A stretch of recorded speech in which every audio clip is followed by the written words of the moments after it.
Greetings, my friends. Welcome to the next episode of the Mint Mob podcast. This is Jason, joined by my buddy Alex across the pond over in Germany. We're going to jump into the markets and what's happening in the NFT world, the crypto world, and of course, with Goodfellas NFT. So, Alex, what's going on, buddy? How you doing?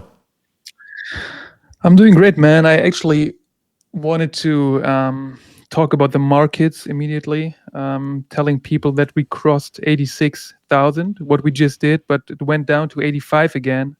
So it looks like I cannot provide any good news. But yeah, just kidding. I mean, we've been going like from. I know. Do you remember when we recorded the last podcast, man? I think we were down to 60 or something. So it's been like an incredible ride. We had the election. Trump won, obviously, and it has been great news for crypto. And yeah, that's why I'm very pleased to be able to jump in and look at the markets as we always do this time, especially.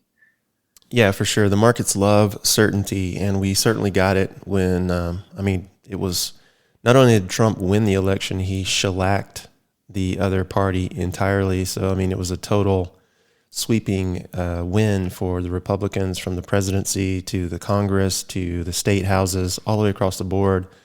We saw people rejecting the message from the Democrats, which was actually quite positive. And most of the people in my life are really happy right now. They're pretty ecstatic. And I think you're seeing that reflected in all the markets, not just the crypto markets, but definitely. But you have to tell me, because like I'm obviously like not from the United States, and I've read all about the election, and I saw that it was obviously a landslide. And he won like what does it mean that he won like the Congress, the Senate, and the population vote? What does that mean, man? I've never heard of it.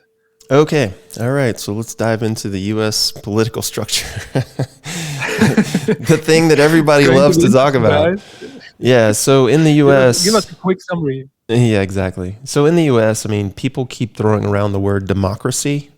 And technically, the U.S. is not a straight democracy because the people do not elect the president.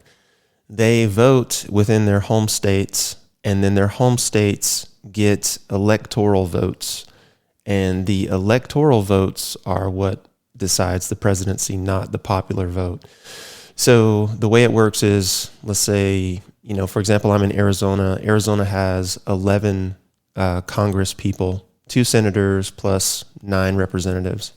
And the representatives are dependent on the population of the state, but every state gets 2 senators, right?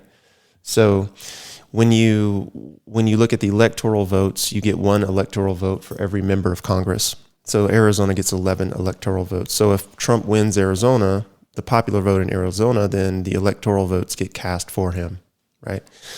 And the interesting thing is the electors don't have to vote the same way the population voted. So the electors could be what's called unfaithful, and they could actually cast a vote for a different character. And so basically when they say, you won the election, that means you won the electoral vote. And in this case, he also won the popular vote. And the reason that matters is because you don't have to win the popular vote to win the presidency. So that's very, very key. If we were a straight democracy, then whoever carried the popular vote would win the presidency. So does that kind of make sense? Yeah, definitely. But 2 questions. I think last time when Trump was elected, he did not win the popular vote, right? Like I think Hillary did. I think so. I don't really remember. I honestly don't follow politics that closely. I think I read about that. But the other thing is, you mentioned that when you like the how did you call them? Like the electoral voters or something? The electoral vote, yeah. Yeah. So did it ever happen that they voted for like the other candidate?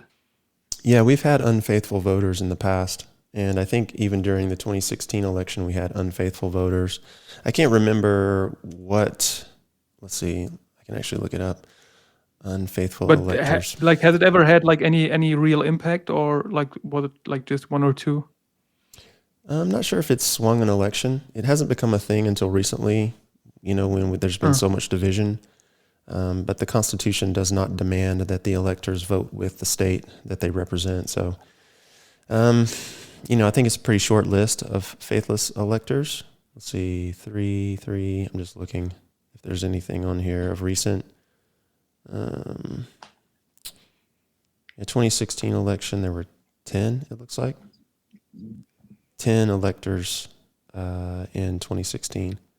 But it wasn't enough to swing the election. So, yeah, most recent 2016, 10 apparently. So, yeah, apparently it's been a thing. And, it can definitely have an impact on the election for sure. 10 is actually quite much. I actually thought that like it was always like 1 or 2, because 10 is almost like Arizona has 10, right? Mm-hmm. But it also matters who they cast them for. Like they don't have to cast them for the second most. Yeah. They can cast them for anyone they want, right? So, like I'm just reading right here.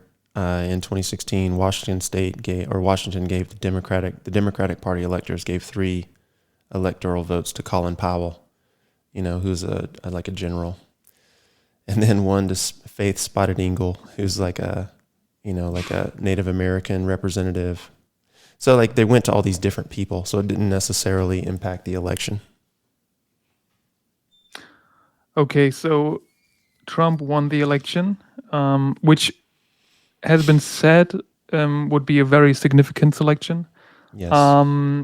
I think it was like more of a like mainstream media against X election. At least it felt like that, because I'm not sure if it's like the algorithm, but I felt like most of X was supporting Trump, and the mainstream media was. I think there are statistics showing that I think like 70% was pro Kamala, and like only 10 to 15, maybe 20% was pro Trump. Mm-hmm.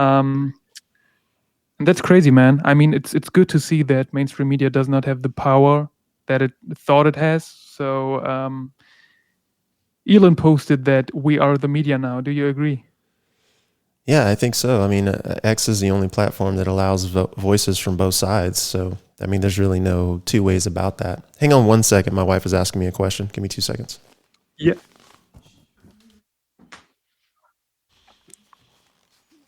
Okay, sorry about that. She has an appointment. No worries, man. She has an appointment in about 40 minutes, so we're just making sure that we had the schedules right. But I'm sorry. We'll get that. What was the last thing that you said? Sorry. If you agree that we are the media now. Oh yeah, for sure. I mean, I think I mentioned X is the only platform that's truly allowing voices from both sides. And if you spend any time on the other platforms, it's really easy to see. So, bad ideas when they're exposed to sunlight, they pretty much go away pretty quickly. I mean, you can argue both ways, and you can put good ideas out, bad ideas out, and as long as you can come at them from multiple angles, you can decide which ideas are going to be the best ones. And then, in this particular case, the left, the Democrats just didn't have any good ideas. It was all based on like abortion rights, which were never taken away and haven't been taken away. But there's been a lot of people who've basically voted one party because of that, and you've seen the ramifications of that. People think that they're going to, lose their lives, and that, all these different crazy things. We've got women, shaving their heads and committing to not have sex. And it's kind of funny because there's been a lot of jokes about it. But I get that people are genuinely upset or genuinely fearful. But I think, at the end of the day, you have to take time and sort of research what it is that you're upset about. And if you can't justify your reasoning with your own thoughts, then they're not your thoughts. They're thoughts that someone else gave you. And I think a lot of people haven't taken the time to actually, really understand what it is that happened or didn't happen. They're just stuck in that space of fear that was created by, whatever their source of information was. But I mean, truthfully, if you look at, the way the country's shaping up,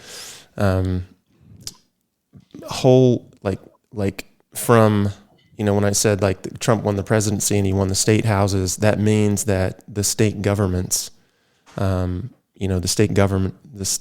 state legislatures were largely Republican, went predominantly Republican.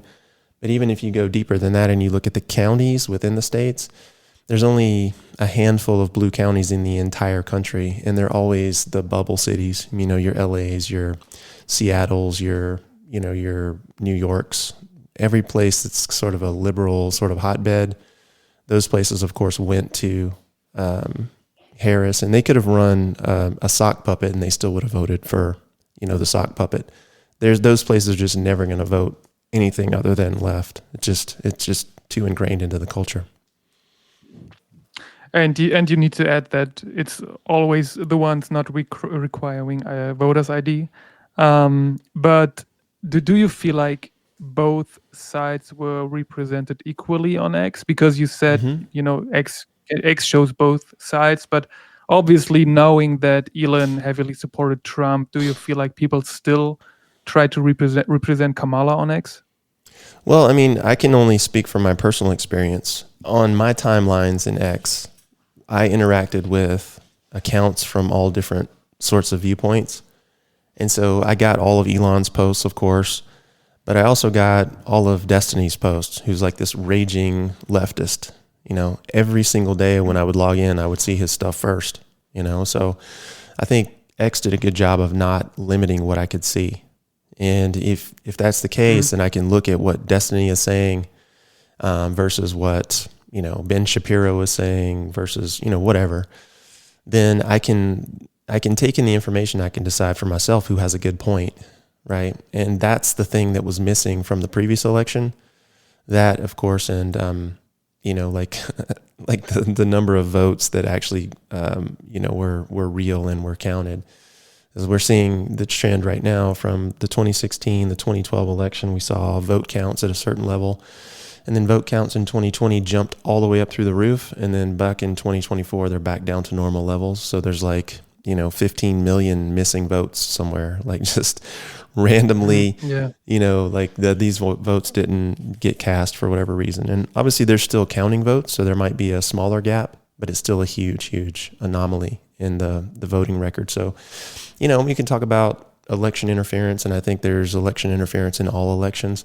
But I think at the last one, when we look at, some of the, effects and the trends, there's some, there's some ideas or some conclusions that you can draw from that information that point to the fact that, maybe everything wasn't on the up and up, right? Yeah, I mean, what I saw, especially of like people supporting Kamala, was a lot of like Vogue people from like representing LGBTQ, and there was a lot of people talking about abortion. I don't even know what like Trump was supporting, if he was pro or against abortion. But I felt like it was heavily, like Trump was heavily favored on X, but it's always like the stuff that you watch, you get it repeatedly into your timeline. So I'm not sure, but what I also noticed is that Instagram, for example, showed a lot more pro Kamala stuff. I'm not sure if that was. I'm not sure about the positioning of Meta and all that with all that election stuff, but I think you're using Facebook as well. So did you see a difference there? I don't talk politics on Facebook. I made a couple posts about it. I sort of committed to this back in like 2012. I was I'm a registered independent. I don't always vote for any one particular anything. I vote for policies, ideas, philosophies that make sense. And so back in the day, I was very much pro-libertarian. So that was Ron Paul, who's actually been asked to join Elon in the fight against government waste, which I was really happy to see.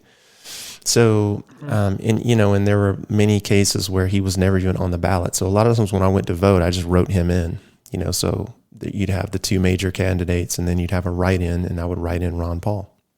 And, and because I did that because he was the only guy that made sense, And so, when I look at what happened on X versus what happened on Facebook, there are very much people who are staunchly pro-right and pro-left. I saw both of them appearing in my timeline.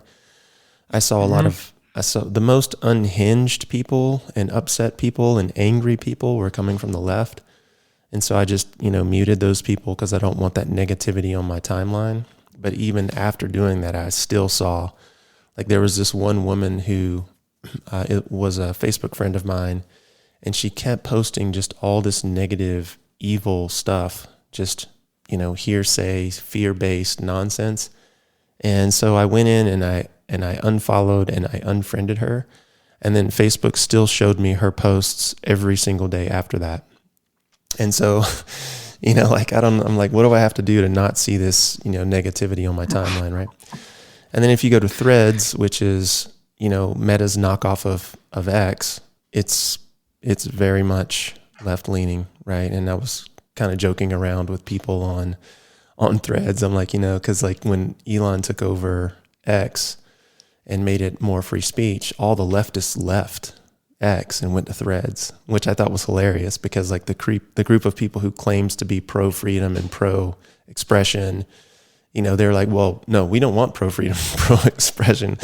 We think everyone should be censored. I'm like, that makes no sense whatsoever. So they all ended up on Threads, and so I was joking with a bunch of friends of mine. I'm like, okay, well, Threads is just left-hard Twitter. That's what happened. Like, all the unhinged leftists went to Threads and they left Twitter. And it's just kind of funny that the people who are pro freedom, suddenly now are pro censorship. And it's, it's pretty wild, man, when you think about it. But yeah, I mean, this election was funny because it exposed a lot of that hypocrisy. Yeah, I mean, what I felt like was that, like, whoever everyone supported, like if you supported Kamala or Trump, I felt like everyone was pretty convinced that his favorite party would win. Mm-hmm. And with the landslide we had now, and afterwards seeing all these posts from these famous people as well, like I think I saw a post from Stephen King who was like, I don't know, like Trump is not going to win or Kamala is going to win or whatever, like being so convinced. Was actually funny. I enjoyed it. I actually read like a whole thread about like posts from people being sure that Kamala would win.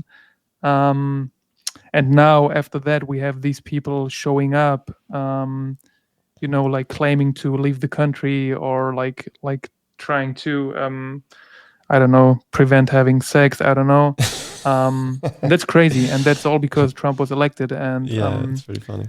I'd love to see to actually walk around the United States and see if people are actually that crazy or if it's like just a little bubble on X. I mean, I think it's interesting because people feel like they can say whatever they want to say online without impunity. And, Mhm. there's so many people who get online and they'll express themselves in a very sort of immature way, I would say, because in the real world, if you say the wrong thing to the wrong person, you might just get popped in the mouth, So I think a social media in a way is a window into what people really think. And then in another way is a sort of a tool used to bully people. And so, really what it comes down to is, I think, how strong are your internal values and how strong are your personal principles. And if you have that compass, whether you're on the left or the right, and you're arguing or debating someone in the spirit of truly trying to understand the other side's opinion, then you end up with good faith conversations. But in a situation where people are just spouting off at the mouth because they're pissed off, or, they're shaving their heads because they think that women are somehow lost a right that they didn't lose, then, you end up with silliness and craziness. But you walk out in the street, you're not going to see that. No one's going to come up to you and say, oh, I hate you because you voted for Trump, or, I hate you because you voted for Harris. That's just not going to happen. People aren't that brave. People are pussies.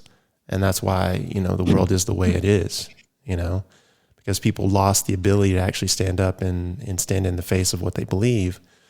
And that's a big problem, and I think another indictment on this election, Professor Scott Galloway, who left Twitter or left X because Elon took over and is now a prominent voice on Threads and who talks at length about how we need to control misinformation, aka we need to be censoring what the people hear. Arguing for Harris this entire time. He makes, it's interesting because he'll make an intelligent argument and then in the same sentence or the same breath he'll say something absolutely asinine. But there's one thing that he said that was interesting, and that was that this election was about young men and how far the how far disconnected from young men and their problems the Democratic Party actually is. And that much of what he said is actually true. But the truth is, like, Trump not only won young men, but he won young voters. He won young women. He won more minorities, more blacks, more Hispanics, and of course, married women. So really, the only people left were, screeching leftist women. That's it. That's the only people that Kamala had, because the whole platform was based on abortion. And of course, here in the States, even if your state bans abortion, like if you live in, I don't know, let's say you live in Iowa or someplace where they ban abortion, which I'm not sure if that's happened or is going to happen. I'm just using it as an example. You can just drive across the state line to the next state and get taken care of. And then, of course, you have the argument of, well, if it's too far away and it's a medical emergency, then I'm going to die. And it's like, no doctor has been prevented by any law of the land to serve you in a sense, in the case where your life is in danger. And so then there was all this sort of blow up about a particular case that happened in the Midwest. And then you look at the Midwest and that's not what happened. And it's just, there was so much misinformation, and it was coming from the left side, the people who left X primarily in the mainstream media, to sort of drum up support for this nonsense candidate who's literally the worst candidate I've ever seen in the history of politics in my life. And they just couldn't reconcile the fact that she was a terrible candidate. So, I mean, at the end of the day, when I do something wrong and reality doesn't line up with my opinion, then I look to myself and I say, okay, well, Jason, you've got it wrong, because reality is telling you a different story. But what's happening in a lot of times, and this isn't all people, of course, I'm generalizing here, but this isn't all people. What's happening on the extreme left, the far left, the, sort of indoctrinated few, is that they are so deep into their belief system that they're not open to any outside information whatsoever. But they'll turn on the nightly news and be reinforced in what their belief systems are, which of course just generates more fear and more division, to the point where I've seen multiple posts from people who I think are reasonable people tell me that they're not talking to their family anymore because their family voted for Trump and they literally want to kill them. I'm like, okay, you might want to, take a nap and check in with yourself and, maybe meditate a little bit and let's take a step back. Maybe you're a single issue voter and I get it, but before you throw the baby out with the bathwater and think that the world is going to end, let's just realize, what the truth of the matter is before we make any rash decisions. But to see people throwing away relationships, like familial relationships specifically, but also friendships over the fact that someone doesn't vote like you. How undemocratic is that, right? Like, if you believe in democracy, then, and I made this post on Facebook. I made a couple political-ish posts on Facebook because the height of the stupidity just got to me. But, if you believe in democracy, then you can't get mad at your neighbor if your neighbor doesn't vote with you, because that's the definition of democracy. So what these people were saying when they were saying vote, vote, vote, vote, what they were really saying was vote like me, which is a total nonsense statement, which is why it got shortened to just vote, right? Vote, vote, vote. And what they really meant was, if you don't vote for Kamala, I hate you, right? So, yeah, it's pretty crazy. But I think the fact that the most telling graph, and I posted this on X, was like the most telling graph is the shift map. The people who shifted from blue to red was just incredibly off the charts. Like the numbers of people who did not vote for Harris. It's telling. She's a terrible candidate. She's not even a good person when you look at her history, and she's an authoritarian, So at the end of the day, her not being in office is a good thing, in my opinion. We'll see what happens, but the markets seem to think it's a good thing. People around here seem to think it's a good thing. I was on a bunch of spaces out of New York and a bunch of spaces out of LA, which I was really surprised to hear a lot of people were voting for Trump. And I was like, wow, this is crazy. I think Trump's going to kill it in this election, because, 4 years ago, that would have been unheard of. No one in New York was voting for Trump, right? So, Interesting times. Yeah, indeed. I mean, on the one hand, I see I see truth to that, because like Trump being the president or the future president is not going to be the end of the world for anyone. But on the other hand, I would have been pretty pissed if Kamala won as well, to be honest. Like I wouldn't have wanted to see her face for the next couple of years. But in the end, it's not going to destroy anyone's life, and everyone is responsible for himself. So I'm still impressed though by like the effect, like the Trump effect, as we call it, like he had on the past couple of days, like since the election. And I'm curious to see like if he's like keeping his promises, and with the deportations, and to be like with all the crypto stuff. And I mean, he won the whole crypto world with what he did. We see that in price action now. And yeah, let's see. I think you and we are pretty happy with the election. But as we said, I mean, the fun thing is that like I saw so many people posting stuff about like Trump being the worst guy in the world, being like dictatorship, and like people forgot that he was president already. Like he did that for 4 years already, and the world is still like at least alive. Yeah. I mean, So I don't know, man. yeah, I mean, there's a lot you can go into here. I made a post because someone came into one of my Facebook groups and they were like, I made a comment about middle-aged liberal white women, because middle-aged liberal white women have been the ones who have been screaming and squawking and shaving their heads and, swearing off sex and, this whole thing, right? And the truth is, and I'm probably going to get myself in trouble here, but if you look at the way people have lived and how laws skew to different groups, middle-aged liberal white women are the most pampered class of human being to have ever lived in the history of the world. And that includes kings and queens of old. So when you look at the benefits and the outcomes of education, of salaries, of like not having to do certain jobs, whether it was front lines of the military or, clean out sewers or, walk 1,000-foot, high, cell tower, or be dropped from a helicopter into a fire, in the middle of nowhere. Like these are the women who sit back and want equality, but they just want it in certain places. They want, I want the corporate job, but I don't really want to chop wood. I want the Ferrari, and I want to be able to work on Wall Street with all the big boys, but I don't really want to clean toilets, and I sure as hell don't want to be on the front lines, And so, like when you look at outcomes for men and women have far surpassed men in the last decade, maybe two, in terms of education and income and status, really. And, that's not a bad thing. Like kudos, go women, right? But that doesn't mean that it's okay for you to shit on men. Like you can't shit on men and expect them to support you. It doesn't work that way. Like we have to support one another.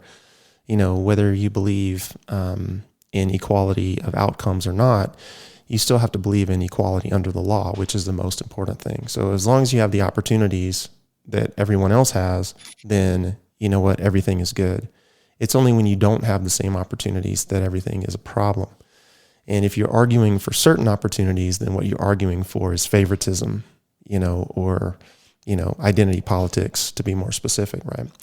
So when you look at the class of people who's upset right now with Trump, it's middle-aged liberal white women predominantly. And I made this comment because the truth is, like, as a man, personal development for men is the world is not going to change for you. So if you want a better outcome, you have to change yourself. But personal development for women has been you're fully formed the way that you are, and you don't need to change. You don't need to change your body. You don't need to change your behavior. You don't need to change your attitude. You're fully formed. And so this class of person who's been told they're perfect their entire lives didn't get the outcome they wanted, and now they're screaming, squawking, and acting like spoiled children shaving their heads, telling, people they're not going to have sex with them, cutting off family members, telling other women they should divorce their husbands if they voted for Trump.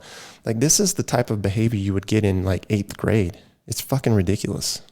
And that's because these people have been spoiled for the last 20 years.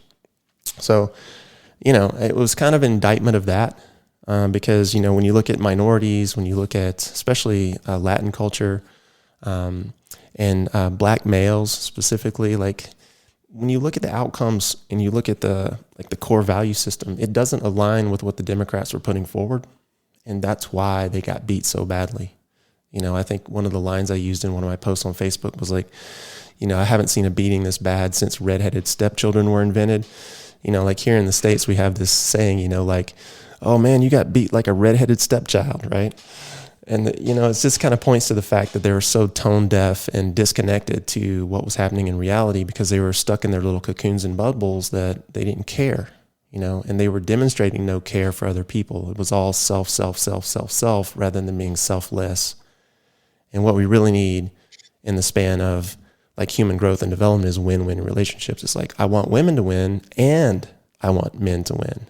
All women and all men can both win at the same time. There's not a limit to how much winning can happen here, right? But when you place a limit on it, or you choose equality in only certain situations, what you're saying is I'm an asshole. And that's basically the message that the Democrats sent to 90% of the population. Yeah, but even considering all that, I feel like Trump obviously won the popular vote, and it is considered a landslide win. But like seeing the results and considering like still over 70 million people voted for Harris, it's actually crazy, man, that she got so many supporters. I mean, just like looking at the fake, I'm not sure if you saw the fake call she had like on election day, like pretending to call a supporter, and then you saw that she had like the camera app on, which was so ridiculous. No, I didn't see and that. there's plenty of stuff like that. I mean, Biden did that before, like basically embarrassing himself all the time. No. Yet there are so many Americans voting for these people, and that's actually even sad. Well, I mean, when you look at the population of California, what is the population of California? 40 million people, right? Mm-hmm. So the population of California is, let's see, I don't know, roughly 40 million people. Most of those people live in LA, San Francisco, right? LA, San Francisco, that's going to be, 10, 12, 15 million people by itself. And then you throw in all the other major cities. So, I mean, it's not hard to see how someone who wins all the major cities could get 60, 70 million votes. But you talked about like the madness, like from people, like even being mad on relatives about like voting for the other candidate. Do you think that all these celebrities and all these politicians and entertainers, whoever, who claimed to and who promoted Harris, do you think they were actually able to win votes if people in America are actually so obsessed with their parties? Yeah, of course. I mean, that's why they were doing what they were doing. They know that they hold a certain amount of influence. But the interesting thing was this time around, the majority of people rejected celebrity endorsements, and it sent a strong message to, entertainment and music and Hollywood in that, we're fine paying you guys to sing to us and to tell us stories, but when it comes to real life, you just need to shut the fuck up. And so it was really cool to see that, because the truth is, like, elevating someone because they do a movie or elevating someone because they sing you a song is not a valid reason to elevate them. It's not. It's never been. Mm-hmm. Status is not and we give people this status because we assume that, okay, well, they have achieved a certain level of fame, therefore they must have life figured out. And that's not the case at all. If you look at family and divorce records of this industry as a whole, you'll find out from, abuse of spouse to abuse of children to sexual assaults, none of those people have life figured out. A lot of those people lose a lot of money. A lot of those people lose their entire lives. A lot of those people commit suicide. A lot of those people live very unhappy lives. And elevating them because they're on a screen makes no sense. And I think what we're coming into as part of our history of world history now is like, now that everyone has a camera and they can shoot a video and put themselves on a screen in someone else's home, they're starting to get it. Okay, well, maybe my production value isn't as high and I'm not getting paid a salary to do this role, but hey, I'm on, 1,000 screens today and I just shot a video on my phone. So it's really not that big of a deal. I do a lot of videos and I see people, I've seen people come in and out of my life who's seen me online and they'll come up to me and they'll be like, oh, I saw your thing online. I saw you talking about, mindset or whatever the other day. That was a great, whatever. So, on some level, we can all experience that if we're just willing to put ourselves out there. And then I think so many people are doing it now that you realize it's not really a special thing.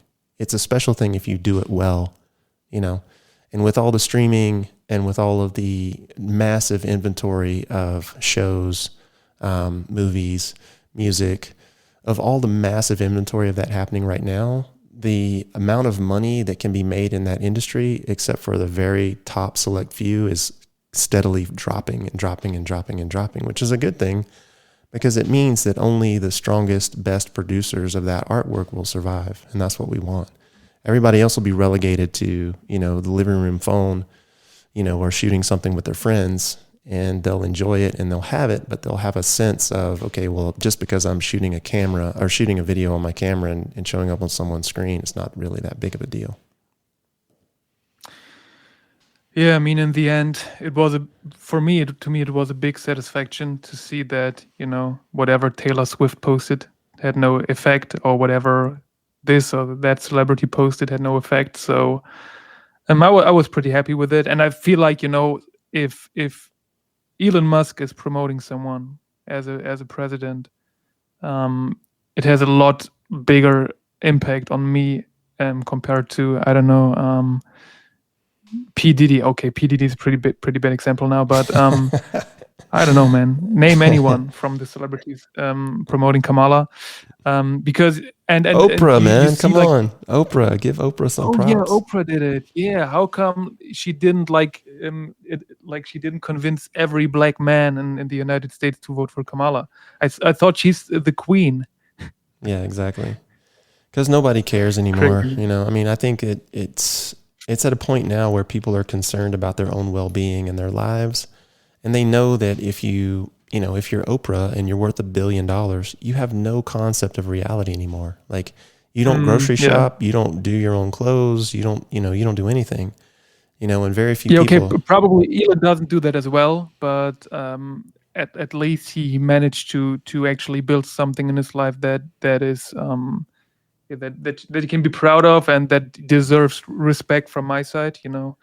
It's like all these celebrities are not lazy. That's not what I mean. But as you just explained beautifully, they have no idea about politics. So yeah, this should be it. Well, they have no understanding of what it takes to build a thing is the issue. Like, if you look at Elon Musk and whether he does his laundry or not, I don't care because I know he knows how to build a company, right? If you're a celebrity, you know how to create, but that's not the same thing as creating an organization, right? So, Taylor Swift was a great example, right? She does millions of dollars in a single concert. If she sells a stadium out, she's going to make multiple millions of dollars. She's going to pay a crew, or her management team is going to pay a crew to set up for her, to take down for her, to transport the show to the next city. They're going to take a cut, and then she's going to take her percentage of royalties from CD sales and merch sales, right? And then they go to the next city. But she didn't build that. She's a part of someone else's machine, right? She's part of the record label's machine or part of the management machine. She's the product, not the service provider in this case, or the creator in this case. She's the product of a larger organization. Elon Musk has created an organization that he is the creator of and the operator of, and that's a very different thing. And so every time the celebrities pop up and they're like, oh, we should pay more in taxes and, oh, woe is me, and this and that and the other thing, and life is so hard, and you should vote for this person or that person, you know. All right, well, you just got your $1 million payday again tonight, just like last week, you got another one, right? You don't have any concept of anything. You're not doing anything yourself. You're not building anything. You're creating something that people love, and they're consuming it, and they're paying you because they enjoy consuming what you created. But they're not buying from you because you built a business, right? And it always kills me when like these people who are in entertainment bitch and moan about a CEO salary being, $1 million a year or something like that, or $10 million a year. Pick some wild number, right?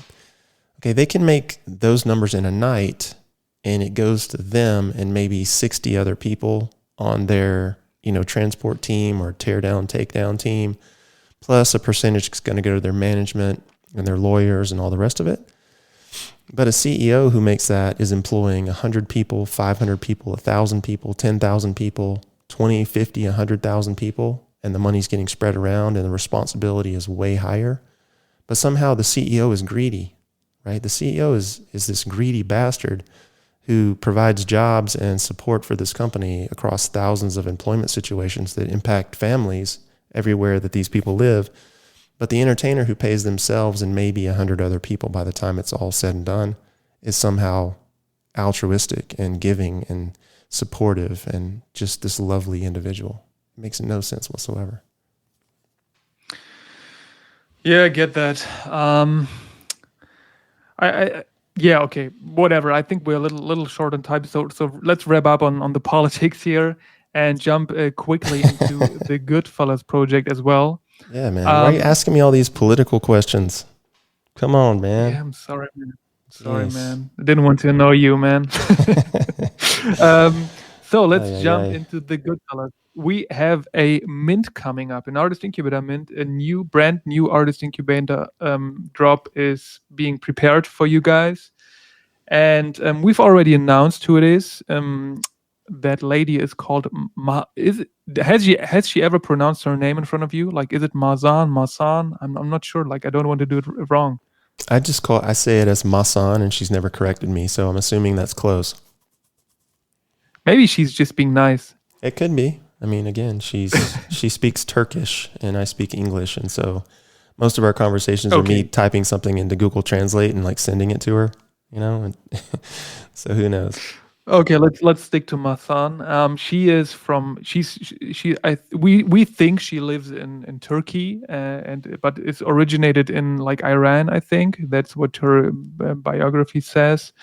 Yeah, and she created a wonderful piece for us, and I think it really stands out because I actually made a post today saying that we are building not just the biggest but also the most diverse collection on chain, and we will prove that with the next drop again because I think I don't want to like give it away or something, but it's like the colors. It's very colorful and bright. I think you guys have seen the sample, not the samples, but the work she has created already on her X handle. If you haven't, like, feel free to do so. We have the link in the Discord.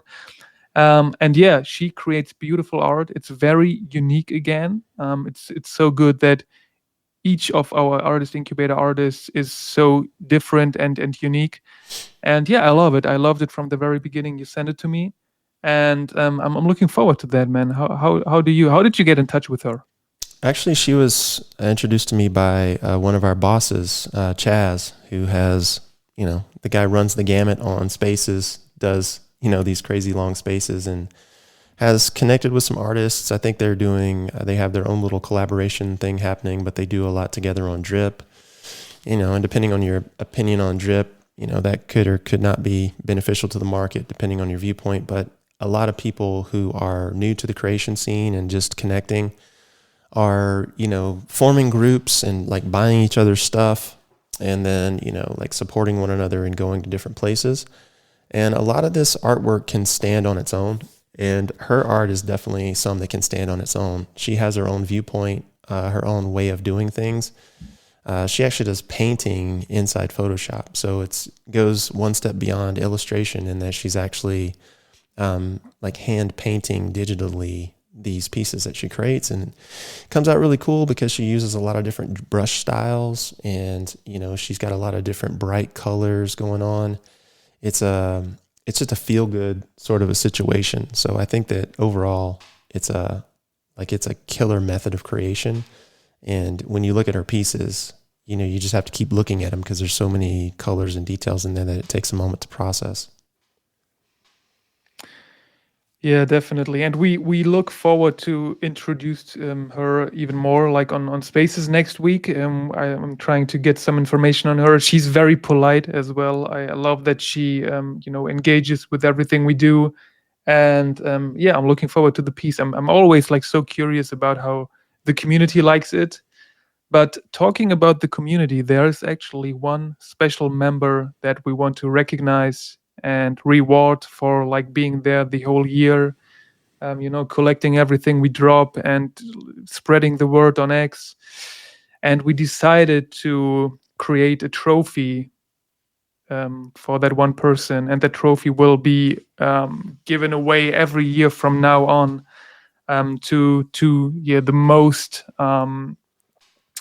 yeah, how can we say that, like the most dedicated collector, the one who's always around, the one who spreads the word about what we do on X, and yeah, just supports us, represents us, is happy to be a part of the Goodfellas. And yeah, maybe you give us a little hint who's going to be the one getting it today. There can only be one person, actually. Yeah, so it's not really a trophy; it's an award, and I think that inside that award, what we're going to do is we're going to name it. We're going to give it a specific role inside Discord, and it's going to be given out once a year, just after Halloween, like that first week of November. So from like November through October of each year, it's like who is supporting the project the most, who's picking up the most artwork, who's helping spread the word, who's contributing to the community, like all of the things, right? And this particular season, it was kind of a toss up between, like Pierre, Bilo, and then STC. And of course, Pierre joined the team as a promoter this just this last month, and he's been doing a great job with that. And of course, that leaves STC as like the queen of collectors. And so we're going to give a title to that. We're going to call it Trophy Hunter, which is the title that they use in the art connoisseur world, someone who's constantly looking for high quality work.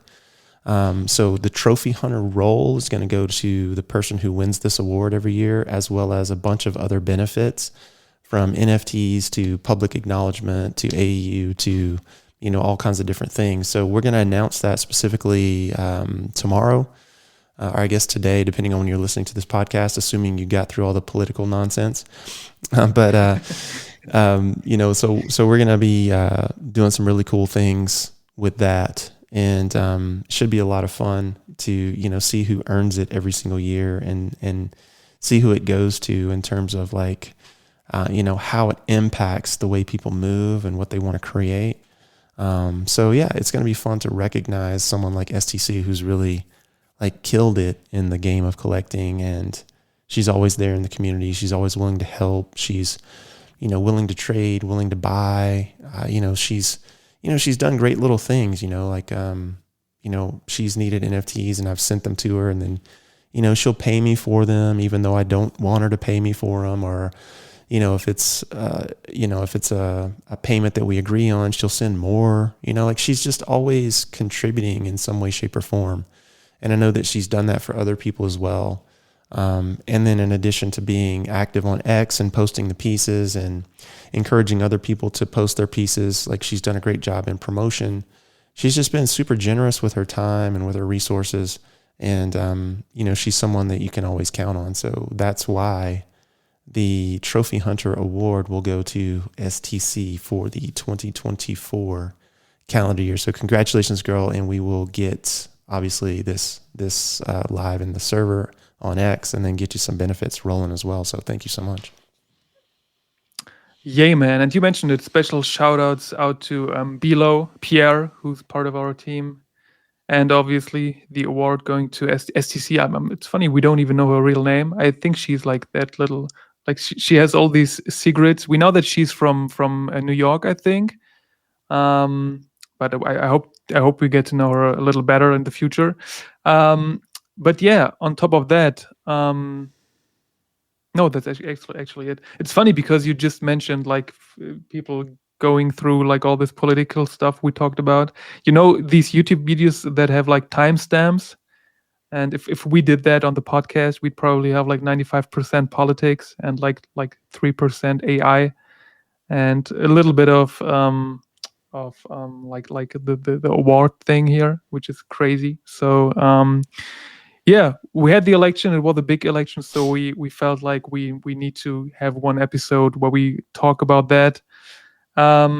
We should be done with that for now. Next time you'll get a little more NFT crypto related stuff. I hope you got through it. We look forward to the Artist Incubator drop in 10 days from now, and we'll see. Maybe we'll have surpassed 100K Bitcoin. Everything is possible. And yeah, this should be it for today. Thank you everyone for listening, and I grant the last words to my man Jason. Well, I think I've said too many words already, so I'm just going to call it here and look forward to moving on, man. I'm glad the election is behind us. I'm glad to see the markets embracing some form of security and surety and moving and picking a direction. So I think the next few months are going to be a lot of fun, but obviously we have a lot of work to do. Lots of code needs to be written, and lots of work behind the scenes with agreements and artwork and all the rest of it. So looking forward to jumping in on that. And yeah, we'll call it here, man. Perfect, man. And little alpha for everyone listening here. I know we are a little small around. We signed the deal with another Artist Incubator artist, and it's going to be a premiere because it's like the first male artist. But yeah, just a little alpha for you guys. Have a great one, and see you guys next week. Bye. See you guys. Oops.